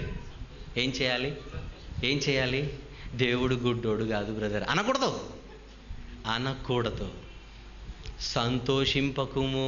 తర్వాత వాడు తొట్టిల్లినప్పుడు నీవు మనస్సున కూడా ఉల్లసించకూడదు. అవతలోడితో షేర్ చేసుకోవడం తర్వాత సంగతి. అసలు మనసులో కూడా నువ్వు హ్యాపీగా ఫీల్ అవ్వకూడదు. ఏమంటే ఇప్పుడు మన దగ్గరకు వద్దాం. మనం అలా హ్యాపీగా ఫీల్ అవుతామా లేదా చెప్పండి. న్యాచురల్గా సహజంగా చెప్పండి. అవుతామా కామా చెప్పండి. మనమంటే పడనోడు, మనకెప్పుడు హాని తలపెట్టాలి, అవమానపరచాలనుకుంటున్న వాడికి దెబ్బ పడితే మనం సంతోషిస్తామా లేదా చెప్పండి. ఖచ్చితంగా. అలా నువ్వు సంతోషిస్తే దాన్ని ఏమంటారో తెలుసా బైబిల్ భాషలో? దురాలోచన. దురాలోచన వస్తే మన మెడలో ఏమని ట్యాగ్ పడుతుంది? దొంగ అని, క్రిమినల్ అని. ఇప్పుడు నేను అంటాను, మొదటి బలహీనతను మీరు జయించిన ఖచ్చితంగా దేంట్లో పడిపోయే అవకాశాలు ఉన్నాయి? రెండవ బలహీనతలో పడిపోయే అవకాశాలు ఉన్నాయి. 2 దురాలోచనలు మచ్చుకు మీ ముందు పెట్టాను. ఎందుకు? యేసు ప్రభు లిస్ట్ ఇచ్చి, నాయన మీరు వీటిని జయిస్తే తప్ప పరలోకానికి రారన్నాడు కనుక. యేసు ప్రభు ఇచ్చిన లిస్టులో మొదటి స్థానంలో ఎవరున్నారు? దురాలోచనలు ఉన్నాయి. ఆ దురాలోచనలు ఎన్నో మనకు తెలియకపోయినప్పటికీ ఒక్కొక్కటి ఆలోచిస్తే 2 బయటపడ్డాయి. ఏంటా 2 చెప్పండి. మనం ఎవరిని బాధ పెట్టకూడదు, నెంబర్ 1. ఒకవేళ మనల్ని బాధ పెడుతున్న వారి నాశనాన్ని కలలో కూడా కోరుకోకూడదు. ఇది బలహీనత నెంబర్ 1. దురాలోచన నెంబర్ 1. దురాలోచన నెంబర్ 2 చెప్పండి. మనం ఏమి కోరుకోకున్నా వాడు నాశనం అయిపోతే మంచిగా అయింది, బాగా అయింది అన్న మాటలు రాకున్నా కనీసం ఆ భావన మనసులో రాకూడదు. వస్తే అదేంటో చెప్పండి, రెండవ దురాలోచన. వీటన్నిటినీ జయించిన వాడిదే చెప్పండి ఇరుకు ద్వారమున ప్రవేశింప. చెప్పండి ఇప్పుడు ఏమంటే ఇది పోరాటం అంటారా కాదంటారా చెప్పండి. ఒక రాత్రికి జయిస్తారేంటి? ఎంత ట్రై చేస్తున్నా నేను జయించలేకపోతున్నాను బ్రదర్ అంటారు చివరికి వచ్చి. నేను నెక్స్ట్ టైం వచ్చినప్పుడు మీరు అదే మాట అంటారు. నేను అడిగితే ఎవరినైనా, బ్రదర్ నేను ట్రై చేశాను బ్రదర్ కానీ జయించలేకపోతున్నాను, ఎందుకంటే మర్చిపోలేకపోతున్నాను బ్రదర్. ఆవిడ అంతమంది ముందు నన్ను అన్న మాటలు ప్రతిక్షణం నాకు ఇంకా ఇప్పటికీ గుర్తొస్తున్నాయి, మర్చిపోలేకపోతున్నాను. అన్నం తినేటప్పుడు కూడా నాకు అన్నం తినాలనిపించట్లేదు. ఇవన్నీ అంటారు నాకు. నెక్స్ట్ భవిష్యత్ చెప్తున్నాను ఇదంతా. ఎందుకు మర్చిపోలేకపోతున్నావు? యేసుప్రభు మర్చిపోయాడుగా. యేసుప్రభు అంటే మర్చిపోయాడు బ్రదర్, నా వల్ల కావట్లేదు. మళ్ళీ నరకానికి పోతే పోయినాను బ్రదర్, నేను మర్చిపోను అంటారేంటి? రెండు దురాలోచనలు చెప్పు. ఈ రెండే ఉన్నాయా? ఇంకేమైనా ఉన్నాయా? ఆలోచించండి. ఉండవా? ఉంటాయా? అది చెప్పండి ముందు. ఓ చచ్చినట్టు ఉంటాయి, చాలా ఉన్నాయి. టైం లేదుగా, మళ్ళీ మీరు చాలా దూరం వెళ్ళిపోవాలి. గనుక ఇందు మూలముగా నేను తెలియజేయనది ఏమనగా, పరలోకం రావాలి. పాయింట్ నెంబర్ 1 చెప్పండి. రెండు పరలోకం రావాలంటే జయించాలి. దేని జయించాలి? పాయింట్ నెంబర్ 3 లోకాన్ని జయించాలి. లోకాన్ని జయించాలంటే ఎవరిని జయించాలి? పాయింట్ నెంబర్ 4 హృదయాన్ని జయించాలి. హృదయాన్ని జయించాలంటే హృదయంలో దేని జయించాలి? లిస్ట్ ఇచ్చాడు. ఓన్లీ దురాలోచన అనకండి, మళ్ళీ చాలా ఉన్నాయి. ఆ లిస్ట్ అంతటిని జయించాలి. ఆ లిస్టులో మొదట ఎవరున్నారు? దురాలోచనలు ఉన్నాయి. దురాలోచనలు ఎన్ని ఉన్నాయి? రెండు అనకండి మళ్ళీ మీరు, ఎన్నో ఉన్నాయి. ఆ ఎన్నోలో నేను 2 చెప్పాను. ఆ రెండిటిని ముందు జయించడానికి ప్రయత్నాలు ఎప్పటి నుంచి మొదలు పెడతారు? ఎప్పటి నుంచి? ఇంటికి వెళ్ళిన తర్వాతనా? ఇప్పటి నుంచే. మర్చిపోతారా? మీకు ఎవరి మీదైతే ద్వేషభావాలు ఉన్నాయో ఈరోజు తీసేయండి. ఇప్పుడే తీసేయండి. ట్రై చేస్తా బ్రదర్ అనకండి, తీసేయండి. వాళ్ళకి ఏం జరిగినా నేను సంతోషం అనే ప్రస్తావనే నా మనసులో రాకుండా నేను జాగ్రత్త పడతాను. ఇదంతా చేయాలంటే ఏం చేయాలో తెలుసా? చక్కగా వాక్యం మీరు నేర్చుకుంటూ ఉండాలి, వాక్యం చదువుతూ ఉండాలి, ప్రార్థన చేస్తూ ఉండాలి. ఉదయాన్నే మీరు నిద్ర లేవగానే మర్చిపోకుండా మీరు ఏమని చేయాలో తెలుసా? ఈ రోజు నుంచి, తండ్రి లోకాన్ని జయిస్తేనే నీ దగ్గరికి వస్తాను కనుక నాకు ఈ 2 బలహీనతలు ఉన్నాయి. ఈరోజు ఆ బలహీనతలకు లోను కాకుండా నన్ను నడిపించు తండ్రి. 2 మాటలు దేవుని సహాయాన్ని కోరి మీ దినాన్ని ప్రారంభించండి. ప్రార్థన చేస్తారా రోజు మీరు? అలవాటు లేకపోతే ప్రారంభించండి, అలవాటు చేసుకోండి.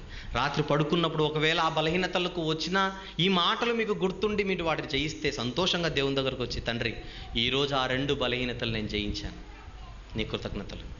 ఇంకా నాలో బలహీనతలను నేను తెలుసుకోవాలనుకుంటున్నాను, నాకు తెలియజేయండి అని దేవుని సహాయాన్ని కోరండి.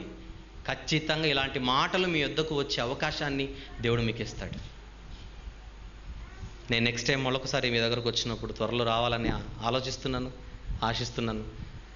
అప్పుడు నేను మర్చిపోయినా నాకు గుర్తు చేసి దురాలోచన నంబర్ 3 చెప్పించుకోండి. ఓకే? వచ్చే వారం మరొక సోదరుడు మీ దగ్గరకు వస్తాడు మంచి వర్తమానాన్ని తీసుకుని.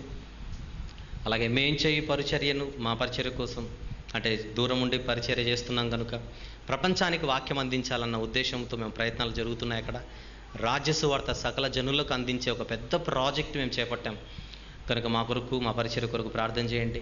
అలాగే దూరాన ఉంటున్నటువంటి మేము ఖచ్చితంగా మా అనుదిన ప్రార్థనలలో మిమ్మల్ని కూడా జ్ఞాపకం చేసుకుంటూ ఉంటామని మరొకసారి మీ ముందు తెలియజేస్తూ ఈ మాటలు ముగిస్తున్నాను. బల కార్యక్రమాన్ని మరి థామస్ గారు జరిపించే ముందుగా అందరూ ఒక్క క్షణం తలలు దించి, ప్లీజ్ అందరూ ఒక్క నిమిషం పాటు తలలు దించి కళ్ళు మూసుకొని మీరు ఒక పని చేయాలి. ఇప్పుడు నేను చెప్పిన ఆ 2 బలహీనతలు మీకుంటే, నేను ఇంతవరకు ఎన్నో తప్పులు చేశాను తండ్రి ఈ బలహీనతలను బట్టి అని తండ్రి దగ్గర మీ తప్పులు ఒప్పుకోండి. అతిక్రమములను దాచిపెట్టువాడు వర్ధిల్లడు గనుక వాటిని ఒప్పుకొని మీరు విడిచిపెట్టాలి. అప్పుడు మీరు కనికరం పొందుతారు. ముందు తండ్రి దగ్గర మీరు క్షమాపణ కోరండి, అది నేను చెబుతున్నాను. తండ్రి దగ్గర మీరు అందరు క్షమాపణ కోరండి. దురాలోచనలు కలిగి, ఈ 2 దురాలోచనలు కలిగి ఇంతవరకు నీ ఎదుట నేను నేరస్తురాలిగా నేను బ్రతికాను, వాటిని జయించాలనుకుంటున్నాను తండ్రి సహాయం చేయి అని సాధ్యమైతే ఈ ప్రార్థన అయిన తర్వాత మీరు ఇంటికి వెళ్ళిన తర్వాత అవకాశం ఉంటే ఈరోజు కానీ రేపు కానీ నియర్ ఫ్యూచర్లో మీరు ఎవరితో అయితే విరోధ భావాలు కలిగి ఉన్నారో వారి దగ్గరికి వెళ్ళి మీరు సమాధాన పడండి. ఇంతవరకు తెలుసో తెలియకో నేను తప్పులు చేశాను, మీ దగ్గర నుంచి జరిగి ఉండొచ్చు, అవన్నీ మర్చిపోయి మనం సమాధానంగా బ్రతుకుదామని, క్రీస్తు ప్రేమను బట్టి, ఆయన మాటలను బట్టి, నేను విన్న మాటలను బట్టి మేము నీతో సమాధాన పడాలనుకుంటున్నాను అని వీలైతే మీరు సమాధాన పడండి, ప్రేమను పెంపొందించండి. ఒక చిన్ని ప్రార్థన నేను చేస్తాను, తర్వాత బల్ల కార్యక్రమం, తర్వాత ముగింపు ప్రార్థన. ప్రేమగల మా ప్రియ పరలోకపు తండ్రి, విన్న మాటలు మీ పిల్లల హృదయాల్లో ఫలించాలని, దుష్టుడు వాటిని ఎత్తుకొని పోకుండా మీ పిల్లలు వాటిని కాపాడుకోవాలని ఆశపడుతున్నాను. సహాయం చేయండి తండ్రి.